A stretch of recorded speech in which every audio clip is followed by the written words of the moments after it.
শীতকালে মটরশুঁটির কচুরি পরোটা অনেক কিছুই খেয়েছো। আজকে আমি বানাবো মটরশুঁটির খাস্তা পরোটা। পুর ভরার ঝামেলা ছাড়া খুব সহজে এবং খুব কম সময় বানিয়ে ফেলা যায়, আর খেতেও খুব ভালো হয়। নমস্কার বন্ধুরা, সবাইকে জয়ার কথা চ্যানেলে স্বাগত জানাই। মটরশুঁটির এই পরোটা বানানোর জন্য প্রথমে আমাদের মটরশুঁটি লাগবে। তো এখানে দেখো আমি 1 কাপ মটরশুঁটি নিয়েছি।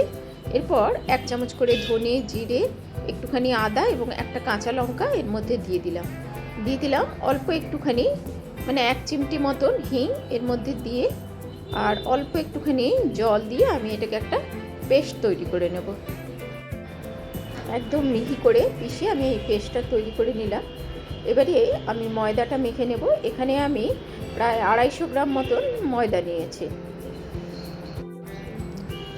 চাইলে ময়দার বদলে এখানে আটা ব্যবহার করতে পারো।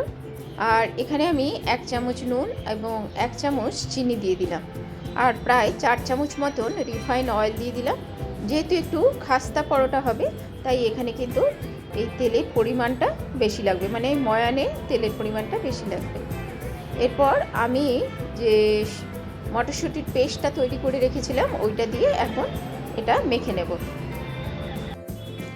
প্রথমে মটরশুঁটির পেস্টটা মিশিয়ে আগে মেখে নেব, তারপরে যেমন যেমন জল লাগবে ওই মিক্সিটা ধুয়ে অল্প অল্প এখানে আমি জল ব্যবহার করব।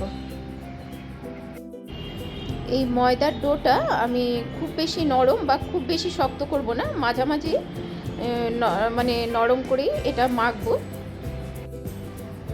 তো দেখো আমার ময়দাটা মাখা হয়ে গেছে। মোটামুটি 5 মিনিট রেস্ট দিয়ে আমি এবারে এটাকে আবার বেলে নেব।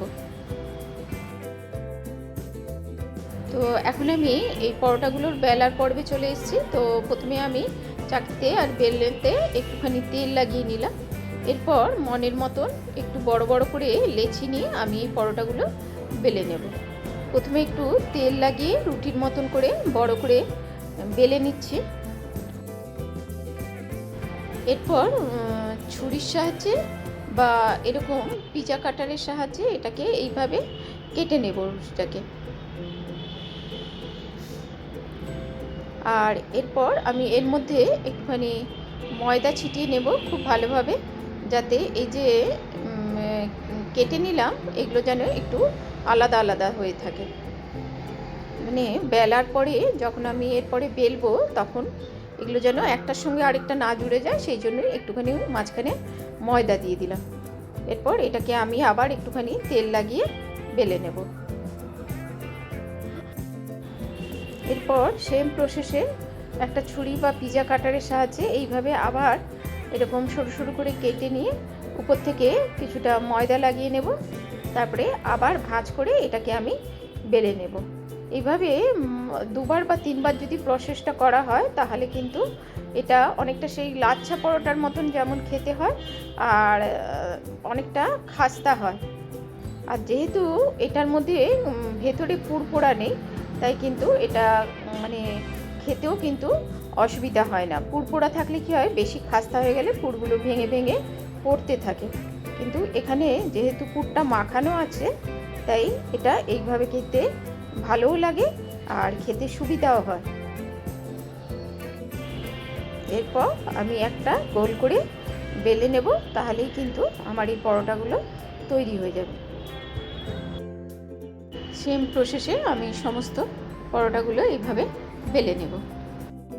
এরপর ভাজার পর্বে চলে যাব। তো রিফাইন তেল দিয়ে আমি এই পরোটাগুলো ভেজে নেব। মিডিয়াম ফ্লেমে পরোটাগুলো ভেজে নেব। তো দেখো পরোটা দেওয়ার পরে প্রায় 1 মিনিট মতন একটা পাশ রেখে তারপরে আমি এটাকে উল্টে নেব।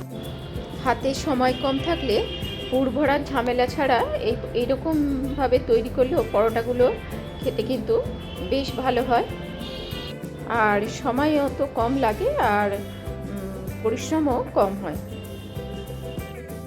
তো দেখো আমার পরোটাটা কেমন মুচমুচে হয়ে ভাজা হয়ে গেছে, এবং এই যে মাঝে মাঝে লেয়ারগুলো দেখা যাচ্ছে, এতে কিন্তু পরোটাটা আরও বেশি খাস্তা এবং মুচমুচে হয়।